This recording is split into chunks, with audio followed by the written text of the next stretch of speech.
Bonjour tout le monde.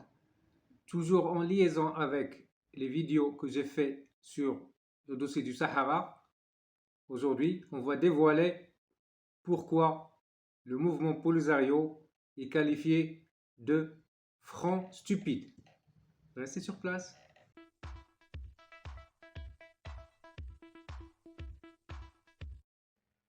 L'histoire du Polisario est faite de stupidité chronique.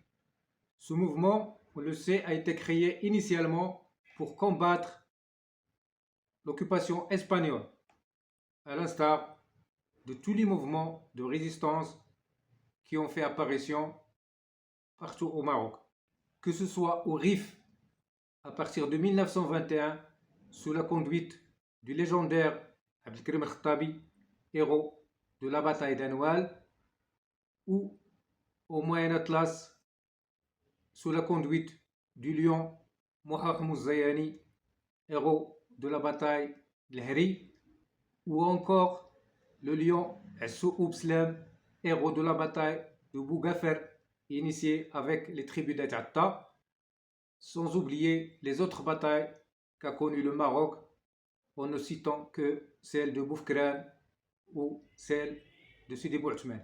La région du Sahara ne faisait pas exception à cette époque coloniale, puisqu'il a connu le soulèvement des tribus sahraouis en collaboration avec celle du Souss, sous la conduite d'Ahmed El-Hiba, fils du Cheikh Ma'al Ainin, qui était un fervent monarchiste, entre 1910 et 1912. Ces soulèvements n'ont jamais cessé, au contraire, ils étaient couronnés par la création du Front Polisario au début des années 70 pour combattre l'occupant et le contraindre à renoncer par la force à la colonisation. Jusqu'à là, tout va bien.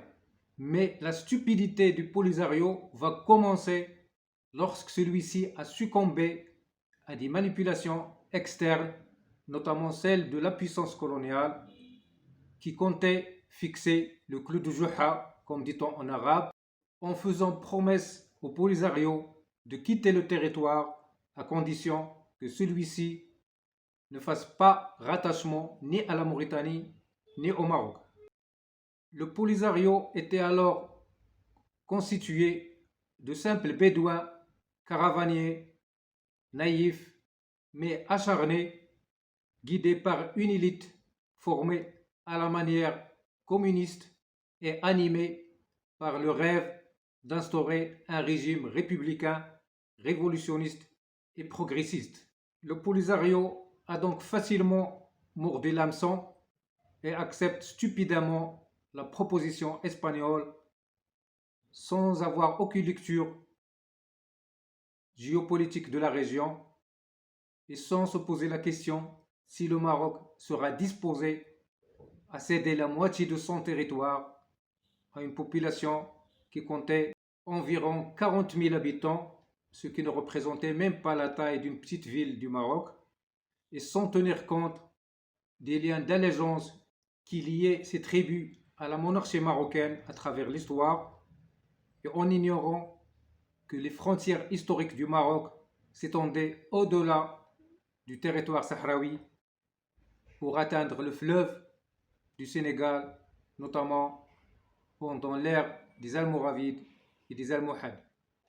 La stupidité du Polisario va encore s'aggraver lorsque l'Algérie entre en lice, étant un deuxième hameçon au Polisario, en lui promettant un soutien indéfectible pour que les Sahraouis obtiennent leur indépendance conformément au principe de l'autodétermination que l'Algérie prétend défendre.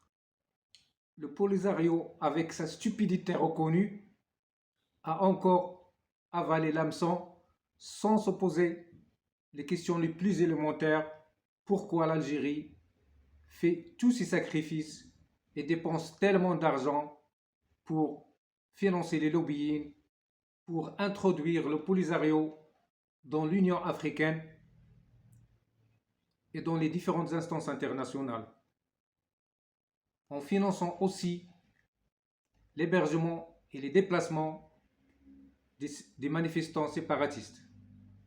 Est-ce que tout ceci, l'Algérie le fait pour les beaux yeux des Sahraouis? Si le Polisario n'était pas stupide, il lui suffisait d'analyser seulement les paroles de Boumedienne quand il a pris en main cette affaire du Sahara en disant « Je mettrai au Maroc un caillou dans les chaussures ».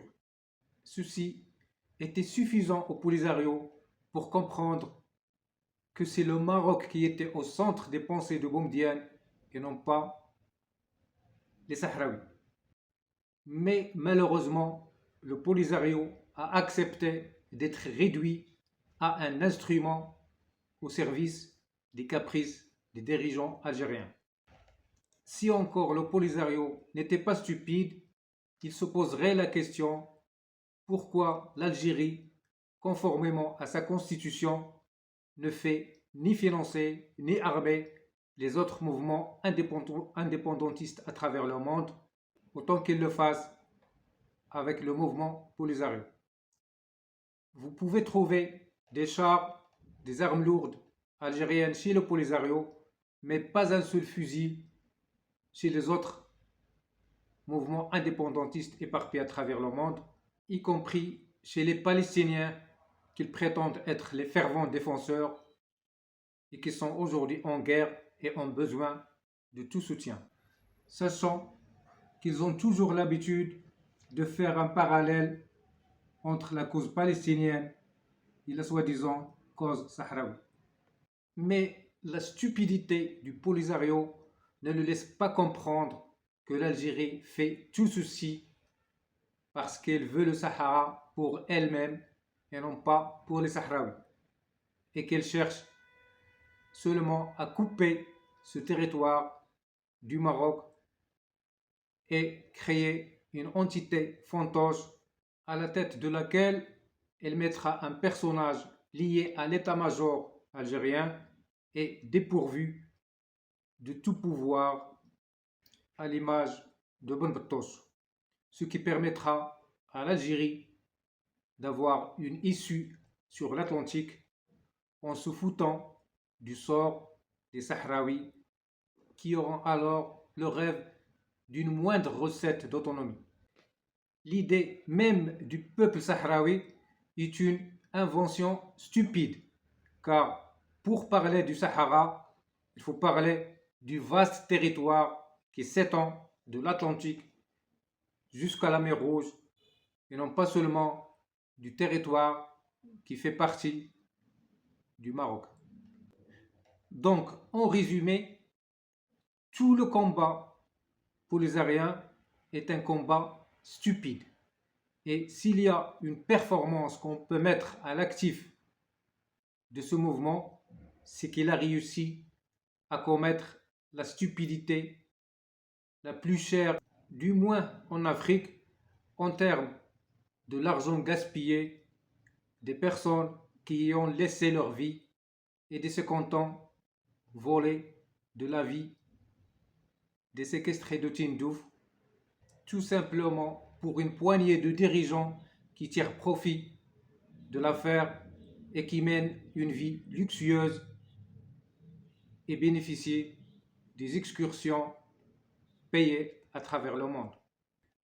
Mais la stupidité, ne l'oublions pas, est contagieuse, puisque le Polisario a réussi à la transmettre à son maître.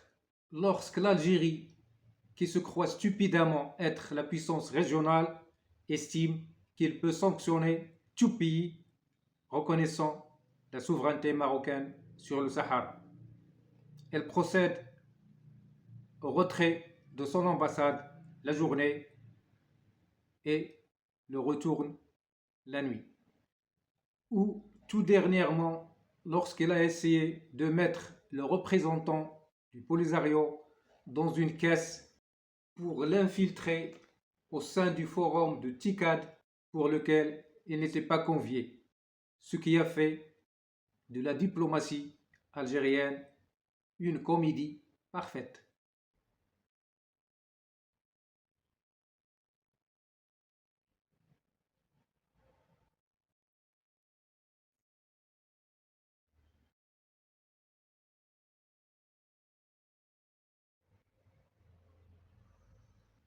to you. N'appuyez pas What plusieurs is- fois sur le bouton. Can you give me Si statement? vous avez des Are you invited today to the meeting? adressez-le aux membres de personnel les plus proches. We'll talk later. Now it's okay. No, later. Et avec le revirement qu'a connu la position française sur la question, on a tant attendu la prochaine stupidité algérienne, mais en vain, car le régime algérien ne peut rien faire contre celui qui assure sa continuité. C'est ainsi que s'achève cette vidéo. Merci de m'avoir suivi jusqu'ici. Si vous avez aimé le contenu, n'hésitez pas toujours à liker, à commenter, à partager. Et pour ceux qui ne se sont pas encore abonnés, c'est le moment de le faire. Et pour plus de vidéos, tapez seulement Viens savoir. À très bientôt.